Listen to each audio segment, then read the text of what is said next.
भगत सिंह भारत के स्वतंत्रता संग्राम के सबसे साहसी और लोकप्रिय क्रांतिकारियों में से एक थे। उन्होंने बहुत कम उम्र में देश के लिए अपना जीवन समर्पित कर दिया।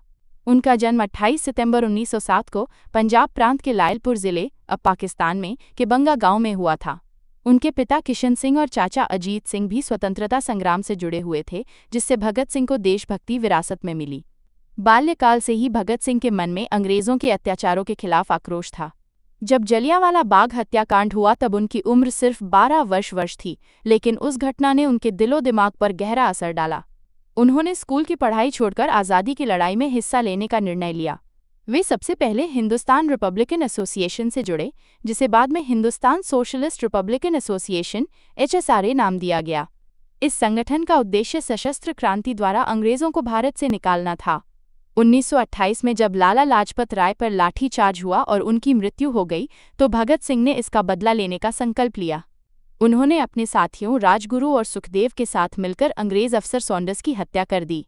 इसके बाद वे पुलिस की नज़र से बचते हुए अंडरग्राउंड हो गए। 1929 में भगत सिंह और बटुकेश्वर दत्त ने दिल्ली की केंद्रीय असेंबली में बम फेंका। ये बम जानबूझकर ऐसा बनाया गया था जिससे किसी की जान न जाए, लेकिन अंग्रेजी सरकार को एक चेतावनी दी जा सके। उन्होंने बम फेंकने के बाद नारे लगाए, इनकलाब जिंदाबाद, और वहीं से गिरफ्तार हो गए। जेल में रहते हुए भगत सिंह ने अंग्रेजी सरकार के खिलाफ भूख हड़ताल भी की, जिसमें उन्होंने कैदियों के साथ समान व्यवहार की मांग की। लाहौर षड्यंत्र केस में भगत सिंह, राजगुरु और सुखदेव को दोषी ठहराया गया और 23 मार्च 1931 को तीनों को फांसी दे दी गई। उस समय भगत सिंह की उम्र केवल 23 वर्ष थी। उनकी शहादत ने पूरे देश में क्रांति की लहर पैदा कर दी।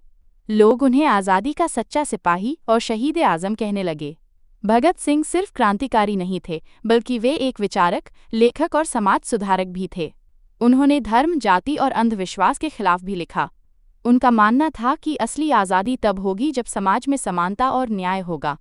आज भगत सिंह का नाम भारत के इतिहास में स्वर्ण अक्षरों में लिखा गया है। उनकी तस्वीरें, नारों और विचारों से आज भी युवा वर्ग प्रेरणा लेता है।